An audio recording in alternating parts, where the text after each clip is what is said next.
Morning, everybody.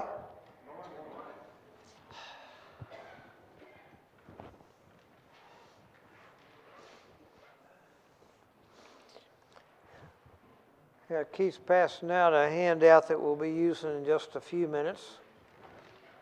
And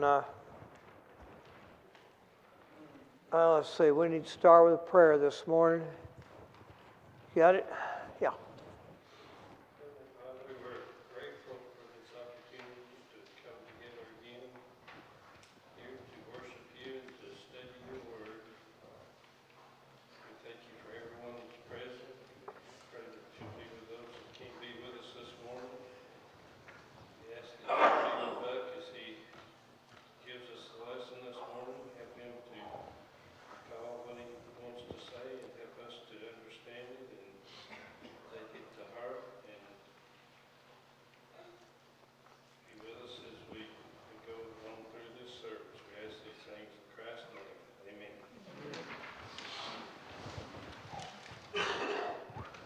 Okay. We're in Daniel chapter 5. We're going to finish that up this morning. We're right about verse 25. Of interest, I saw something in my news feed earlier this week. It's somewhere in the vicinity of what was once Babylon. A couple of common laborers were working on something, and they found these cylinders. And the Babylonians wrote on cylinders. It was little, they were like about that big around, I guess. And they wrote all the way around them, and all the way around until they ran out the bottom. And anyway, they found, I think, 3 of these things. And they're talking about somebody named Nebuchadnezzar standing on the roof of his palace bragging about what a great kingdom he has. I don't know what else they say because it didn't tell us, but it said, hey, this is right out of the book of Daniel. And I would love to find out the whole translation. However, considering where it was found and who found it, we probably will never know that. So, Belshazzar is throwing a party. And right in the middle of all his goings-on,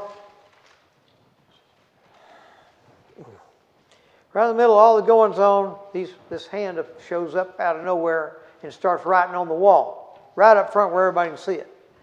He's got everybody in his dog here, and everybody can see this hand writing on the wall up there. Now, we don't know how big the handwriting was. I figured it was pretty good size, you know. If you're going to write graffiti, let's do it right. Take a lesson from the kids that are tagging all the railroad cars out there. Do it right.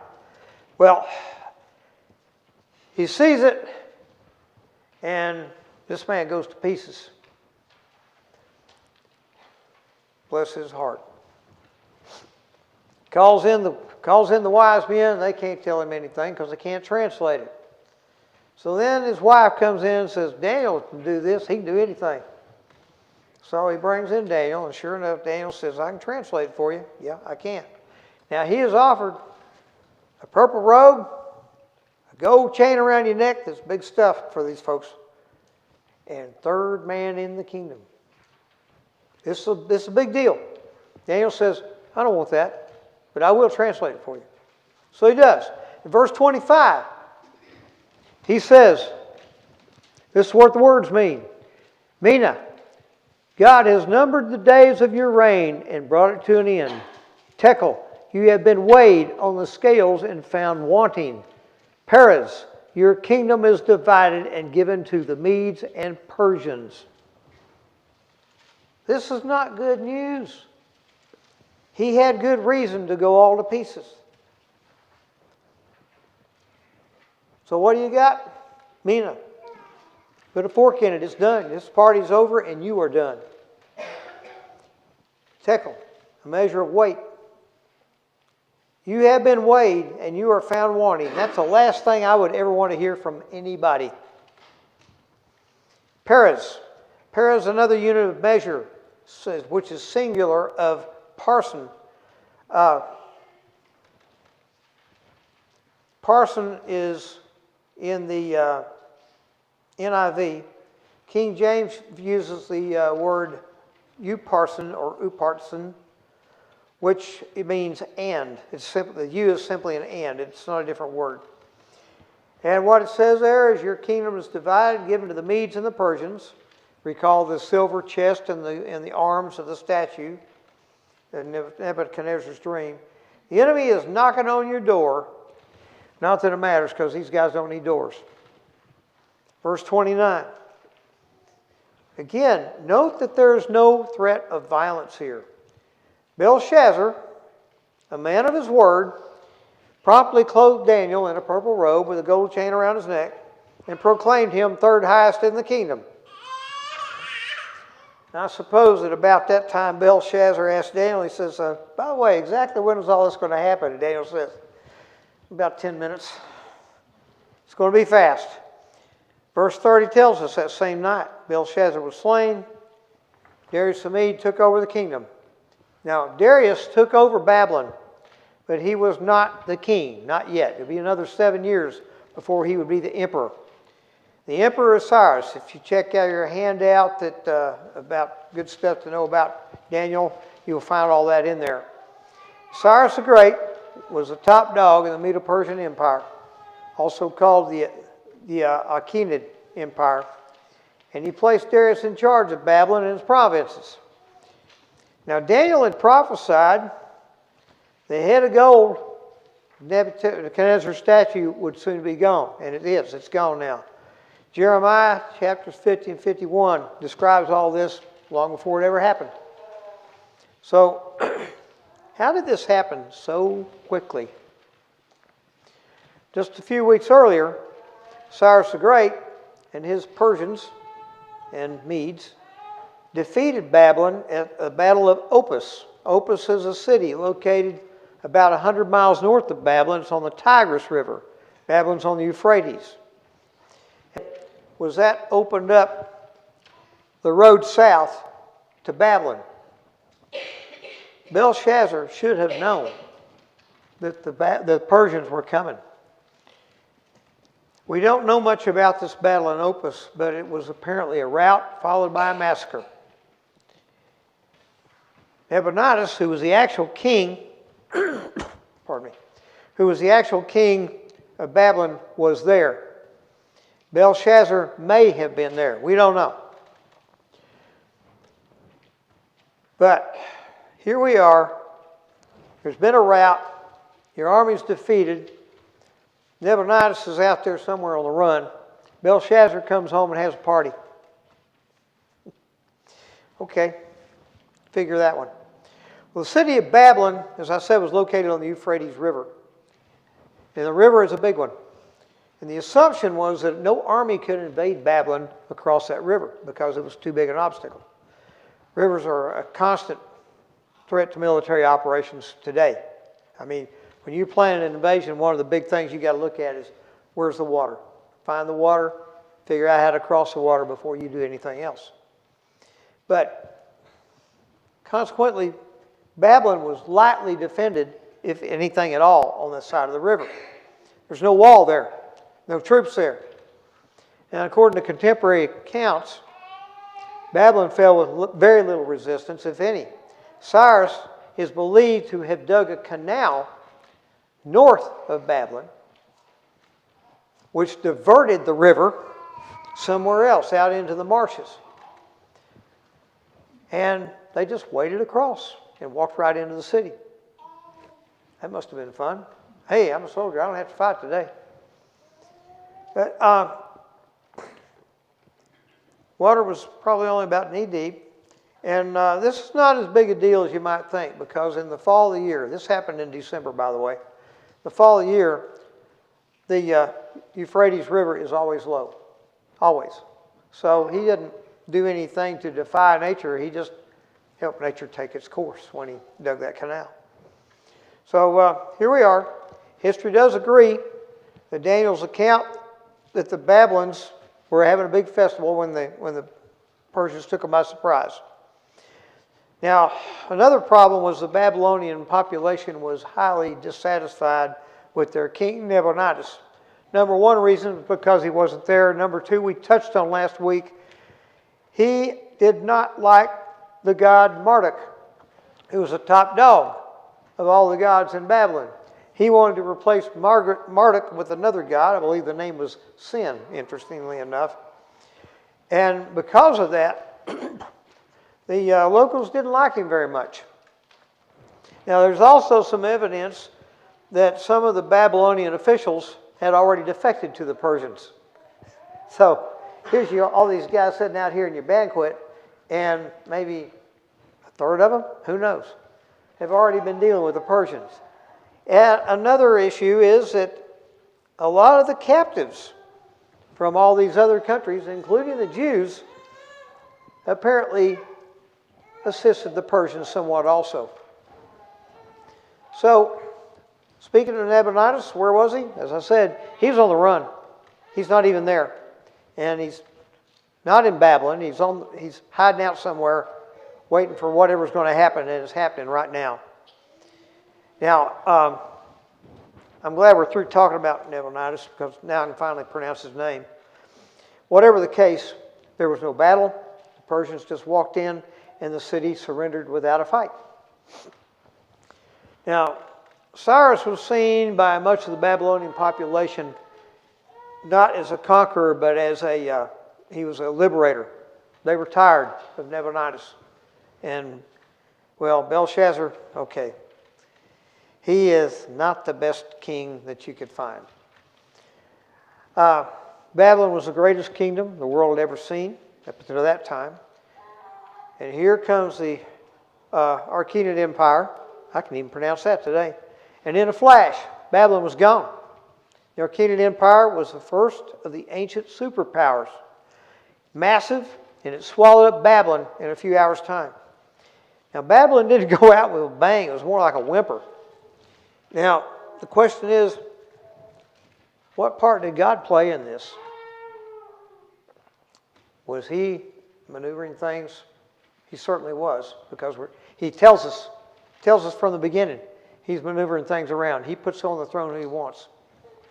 So, Babylon's pitiful demise would have added insult to injury. And what this says about Belshazzar is not very flattering. They were riding on Nebuchadnezzar's coattails. Nebuchadnezzar, he was a conqueror. He was a killer. He was a king, a leader. And they're just kind of following along saying, yeah, this is great. But the glory days of Nebuchadnezzar had already passed. And these two hadn't even noticed it. They were out somewhere else playing. They thought the old man's reputation was going to be enough to keep Babylon safe. And the thought was wrong. It was not secure. They let the army deteriorate. They failed to acknowledge the threat against them. And they got caught with their pants down. Belshazzar had already been defeated in battle, apparently. Instead of deploying scouts out to monitor what the Persians are doing, he comes home and has a party. The result, Nabonidus eventually surrendered quietly, lived the rest of his life in exile, and Belshazzar not only lost the kingdom, but he lost the life as well. Because of all this, arrogance and pride took the place of diligence. Disrespect took the place of reverence. Remember the warning in chapter 4, verse 25.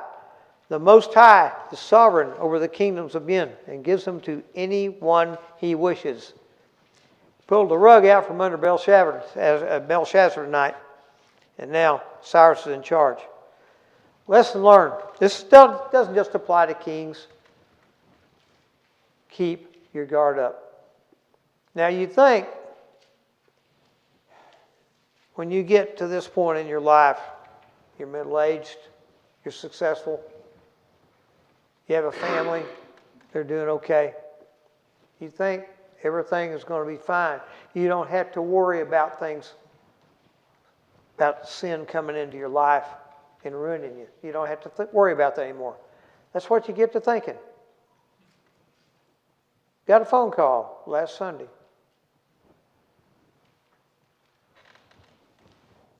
Man I've known very well for a very long time. Did a lot of work for me. He remodeled my house. Best builder you ever saw. The best. Great guy. He come in on the site with his crew.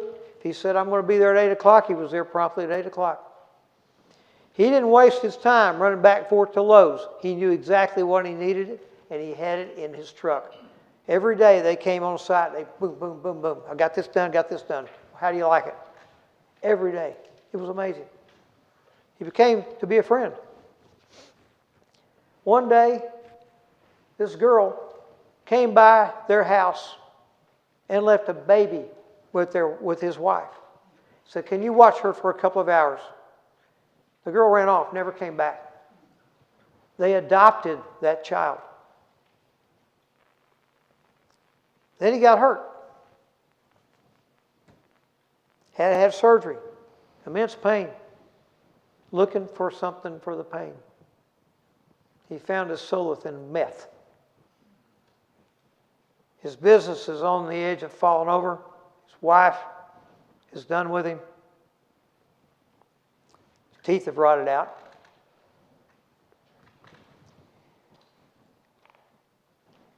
Keep your guard up. Keep your guard up. I would ask y'all to pray for them. Their names are Bobby and Andrea. Please pray for them. Okay. Now, check out your handout. More good stuff to know about Daniel. Talks about the Persians. It is now 539 BC. The head of gold is gone, replaced by the chest and arms of silver. Cyrus the Great is the emperor. Darius is the king of Babylon and will become emperor in 7 years. The predominant religion of the Persians is something called Zoroastrianism. I did not spend any time on the religions of the previous kingdoms, but this one is a little bit important to us. So we're going to talk about it. You got a handout here. Zoroastrianism, another word I can't pronounce. One of the oldest monotheistic religions in the world. Monotheistic meaning there is one God. Now, somewhere between 1500 and 1000 BC was when it was founded. That was somewhere between the time of Moses and the time that Saul became king of Israel. About that time. So it was a predominant religion of the Medo-Persian Empire. Centers on worshiping one God, and their ethical basis is good thoughts, good words, good deeds. Zoroastrians are charged to fight evil and maintain cosmic order. They're a little bit on the mystic side. Well, they're into mysticism big time. They search for this intimacy with God, ultimate reality and spiritual truth. And we're not going to get into that good stuff. It's just think of these New Age folks running around here talking to the stars and hugging the trees. Core beliefs. One supreme God and Creator. And an ongoing struggle against a destructive spirit. I won't go into the names. Does that sound a little bit familiar to us? One God and a destructive spirit. We call him Satan, right? All humans possess free will to choose between Asha, which is truth and order, or Drurj, which is lies and chaos. That should sound familiar to you too. They believe in just judgment after death, a final resurrection, and heaven and hell. That's something else that should be familiar to us. There's a strong emphasis on respecting nature and the elements of nature, particularly fire. These folks are the original tree huggers. Worship focused on a sacred fire which burns continuously. We're going to see more of that. Now, their children are initiated into Zoroastrianism through a ceremony. I'm not going to try to pronounce that. Now, the Jews do the same thing. You ever hear of a bar mitzvah? Or in the case of a girl, a bat mitzvah? They do the same thing. Zoroastrians practice rituals of purity and cleanliness. What was the big thing about the Jews? Purity and cleanliness. Now, their disposal of the dead is a little bit off deep. The dead body to a Zoroastrian is the most unclean and defiled thing in the world. They can't touch them. They can't have anything to do with it. What they do, they place the bodies of their loved ones in the towers of silence, as they call them. And there they are exposed to the elements and to the birds so that they will just kind of, they will rot naturally. And they take them back to nature. These folks take their tree hugging very seriously. Other nice to know stuff, I'm not going to go into that. You can read that. Trivia. If you're familiar with Freddie Mercury, there he is. They do have a holy book, and they have a prophet. Prophet was a fellow named Zoroaster, or also known as Zarathustra, which you'll find the trivia there. So it is still practiced today. India, Iran, and the United States, small group of followers. The reason that it is prominent in India is because when the Muslims took over Iran, they persecuted them horribly, which is no surprise because the Muslims persecute everybody horribly. So they left town. But there's still a few of them left. Now the question is, why did the Persians take such a kindly disposition toward the Jews? One of Cyrus's first acts was to let them go back home. Why do you think they were so nice to the Jews? Oh, somebody's got to figure this out. It's all right here. It's right here. Right here. One God, right? They had a lot in common with them. They lived in a world where people are worshiping idols and sacrificing their kids to them. And you got these two groups of people, although they are not related, they're not the same, they, to some extent, share the same types of beliefs. There had to be a feeling of kinship among the Persians to the Jews. Had to be. And that explains, I think, Gospel according to Buck, I think that explains much of why Cyrus let them go home. Now, is this simply because they had something in common? No, it's not. Look at the prophecy. You're going to be in Babylon for 70 years, and then they're going to let you go home. Somebody put that guy in charge so he could let them go home. Because I tell you what, the Babylonians were never going to let them go. If you look at how the pieces fall together, it's like a giant jigsaw puzzle, and everything is happening according to plan. It's amazing. Okay. Now we're going into, any questions on chapter 5? Okay. I am very glad that we got into a change of management because I'm so tired of having to try to pronounce Nebuchadnezzar and Nabonidus and Belshazzar and all that stuff. We're going to go into another whole new group of names I can't pronounce, but here we are. Chapter 6. First thing Darius the Mede, who he was called, as king does when he takes over is to reorganize his portion of Babylon. And he reorganizes, according to verse 1 and 2, into 120 satraps to rule throughout the kingdom. That's 120 regions with 3 men responsible for each region. So you had 40 in the 3 regions and 1 over each of the 40. Now, so these guys are set up to more efficiently run the kingdom and maintain accountability. Verse 3 says, Daniel's work was so exceptional that Darius planned to set him over the entire kingdom. This is big stuff. Now, he got to be number 3 for 10 minutes. And now he's going to be number 1 for the rest of his life. Verse 4. This left the other administrators and the satraps in a state of consternation. They are not happy about this. And they're set about to find something that they can use to bring him down. Now, unfortunately for them, unlike most dictatorial bureaucrats, Daniel was clean. They couldn't find anything wrong with him.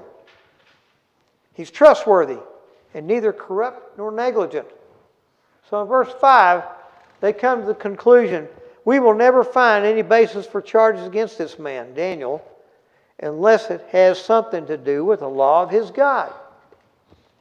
Verses 6 through 9, they all went to the king and said, all the royal administrators, prefects, satraps, advisors, and governors have recommended an edict, an enforcement of said edict, that anyone who prays to any god or man during the next 30 days except to you, O king, shall be thrown into the lion's den. And they lied. They said everybody, but somebody was missing. One man was missing, Daniel. Nobody consulted him. And, by the way, along with this edict, may we please have this in writing so that it cannot be altered or repealed in accordance with the law. Oh, Darius says, okay. I'm going to ask you this. He signs off on this order, which they undoubtedly had with them when they walked in there. He signs off on the order and he looks around and goes on about what he's doing. What is wrong with this picture? Why didn't Darius pick up on the fact that something was a little off? Why was the head honcho, Daniel, not even there? Did he not notice that? Now, another one. What was the predominant religion of the Medes and Persians? Zoroastrianism. And what is the first thing we learned about Zoroastrianism? One God. So they're telling him, you're going to be God for 30 days. And he, yeah, I'm good with it. I'm good. What is wrong with this picture? His mind was on a sabbatical. What was happening? Was he distracted? Who knows? Ego? Could it be that a king might have an ego? Come now. If you have ever been in charge, or if you have not, you have probably seen this. Minions approach with a great idea, it's direct from the idea fairy, and they say, we think this is a great idea. And the head honcho just looks at it, oh yeah, sure, and goes on. Folks, this is exactly the line of reasoning that brought us the Bay of Pigs, Watergate, and the Vietnam War. Oh yeah, let's go take our military and go play in China's backyard. And we'll support this dictatorship against these other folks because the dictator's not a communist. And, well, they don't like him very much anyway, so they're going to knock him off, but we won't look while we're doing it. How stupid can you be? Look around. Be on your guard. Now, about the lions. I like lions. Apparently, the Medes and the Persians have exercised some innovation here. Gone is a threat of cutting you into pieces and reducing your house to rubble. That's gone. That's out the window. Instead, they have come up with a brilliant idea. They've got a zoo exhibit that doubles as a means of capital punishment. They take quarters from the kids so they can see the lions all week long, and the weekend comes, okay, throw some people in there. Good to go. These lions were not the majestic African lions that we visualize. They were completely different. They were more like panthers or cougars, but not as pretty. They're called Asiatic lions, more akin to these other critters. And at that time, their habitat went all the way from the Mediterranean to India. Now, there are not near as many of them as there used to be, primarily because during the Crusades, which would have been around 900 to 1100, the Crusaders, when they were not fighting with the Muslims, they liked to hunt the lions, and they hunted them out. So that part of the world, they were all but gone by that time. There's a few around. If you want to see an Asiatic lion, you'll have to go to India. There's about, I think, 900 of them in a national park there. But if you want to see an Asiatic lion, pay them a visit. I'm sure they'll be glad to see you. But here's another thing. You remember I mentioned that fire was sacred to the Zoroastrians. Well, if their fire is sacred, they're not going to use it to just kill people outright. It ain't right. It's like, well, it would be like us coming up here to serve the Lord's Supper and then we dump it on the floor and laugh about it. They wouldn't do that. So they use the lines as opposed to fire because, no, it can't touch the fire. Now, Daniel learns about this decree in verse 10. He says, I'm going to go home for a little while. Gets to the house, probably a typical two-story colonial with upstairs windows that open toward Jerusalem, which means to the west. He got down on his knees and prayed, just like he normally did 3 times a day. Every day, he gave thanks to God. But today, he was asking for help. Now, who showed up? All together. This whole bunch of people. They all showed up. They've been running around together all day. And he's busted. He's caught in the act of praying. And they go running to the king, verse 12. And notice how they do this. They put him in the corner before they say anything. Didn't you just sign a decree stating that anyone who prayed to anybody but you would be thrown to the lions? And the king says, yeah, I did that. The decree stands, can't be repealed. Verse 13, I'm going to tell. How many times did you hear that when you were a kid? I'm going to tell. When you were in the first grade, it scared you to death. By the time you hit the second grade, it was merely an annoyance. I know, I've got to go see the teacher. Big deal. And then after school, we're going to have a discussion, you and me. Okay. Well, here we are. I'm going to tell. And that's exactly what they did. Daniel is ignoring you and your decree. He's still at it. He's praying 3 times a day. Verse 14, the king was distressed. And he worked the rest of the day trying to figure out how to pull Daniel out of the situation that he had created. Now, one of the dumbest questions you ever hear in a Supreme Court confirmation hearing is, are you going to protect the little guy? No. The law is a law. It's the same for the little guy as it is the big guy. I'm not going to protect the little guy if I'm a Supreme Court justice. I am going to enforce the law. And that's exactly what Darius had to do here. So, verse 15. These guys are certainly consolidated in their efforts. They've been running around as a group all day and complaining. By the way, this is the same thing that Ike Clanton did the day of the shootout at the OK Corral. You see where that got him?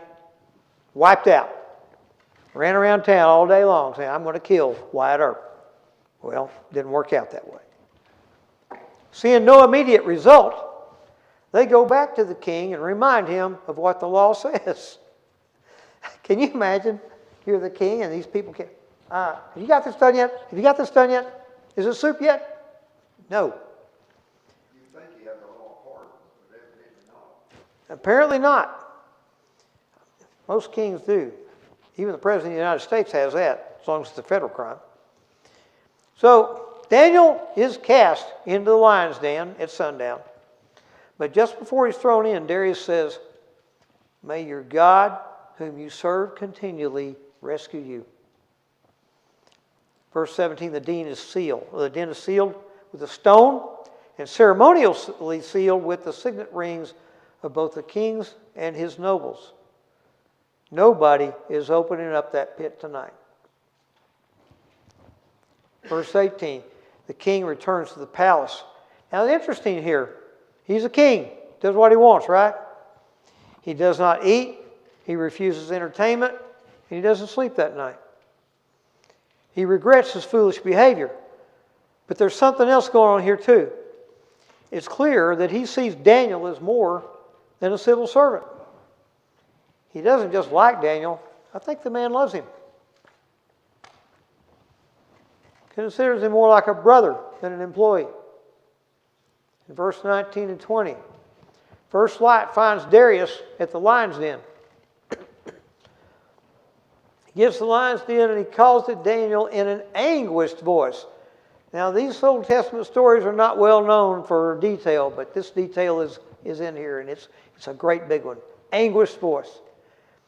And Daniel, servant of the living God, has your God, whom you serve continually, been able to rescue you from the lions and my stupidity? Verses 20 and 21. Daniel, the typical bureaucrat, answers with a little flattery, "O king, live forever." Yeah. "My God sent his angel, and he shut the mouths of the lions. They have not hurt me because I was found innocent in his sight. Nor have I ever done any wrong before you, O king." Verse 23. Darius is very happy. He is dancing a jig. He has Daniel lifted out of the lion's den, not so much as the scratches on him. Oh, I imagine he probably smelled pretty bad being down there with them all night, if not. But anyway, he's safe. No wounds. Now, where do you go when things appear to be hopeless? Daniel was in his 80s and was probably a little more stoical than some of us are. If not, well, we all are not quite there yet, but we're getting there. Daniel at this point was given the Lord Almighty, creator of absolutely everything, a long and lifetime of faithful service. He was well aware of that, as we have heard Luke say on numerous occasions. You cannot kill a human being. If this was Daniel's last battle, he had nothing to lose because he'd already won the war. Back in chapter 1, verse 8, it says that Daniel resolved not to defile himself. And he did not. He has lived a very long life. He's in his 80s here. Now, verse 24, we're getting to the mop-up business here. The king had all these fine folks who accused Daniel thrown into the lion's den, along with their wives and children. That sounds really bad. But there was a reason for this. And it was a common practice among the Middle Eastern kings. See, if somebody wronged you as a king and you put him to death, you might as well get rid of the wife and kids also, because you don't want a bunch of offspring running around your kingdom plotting revenge against you. Not a good thing. So he just took them all out. Now, of note, the lions were somewhat peckish after being deprived of the previous day's meal. And apparently they crunched these people up before they even reached the floor. So that probably left the lions pretty fat and lazy for some time after this. Verses 25, 26. Now we're near the end of the story, but don't close the book yet because the paperwork's not done. Darius issues a new decree written in every language of the land. This one is for absolutely everybody. He says, everyone in the kingdom must fear and reverence the God of Daniel. Verses 26, 27. Somebody want to read that for me right quick? I make a decree that in every dominion of my kingdom men tremble and fear before the God of Daniel, for he is the living God and steadfast forever. And his kingdom, that which shall not be destroyed, and his dominion shall be even unto the end. He delivers and rescueth. He worketh signs and wonders in the heavens and in earth, who hath delivered Daniel from the power of the lions. One God, a living God, not an idol. He endures forever. He is immortal. His kingdom and dominion, immortal, here forever. He rescues and saves. Unlike Marduk and his ilk, he cares about you. And he rescues Daniel from the lions. Verse 28. So Daniel prospered during the reign of Cyrus and Darius. End of the story. It is not often that you see somebody in a state that he was in that is not praying. I finally call prayer the last refuge of the scoundrel. Everybody prays when they're in trouble. But Daniel didn't just pray like that. He prayed every day. He talked to his God every day, 3 times a day. Let's talk about this, Lord. I got some issues here. And we need to do that. We need to follow his example here because it makes your life a whole lot better. That wraps it up for today. Now, I got a homework assignment for you. I want you to listen to a song this week because we're going to give it a little bit of attention next week. And the name of the song is American Pie. Do you remember it? Everybody remembers that song. And you think about it, listen to it. And we're going to talk about it just a little bit next week. And until then, thank you very much. I'm glad to report that the migraine I started with is almost gone. So this is a good day. Thank you very much.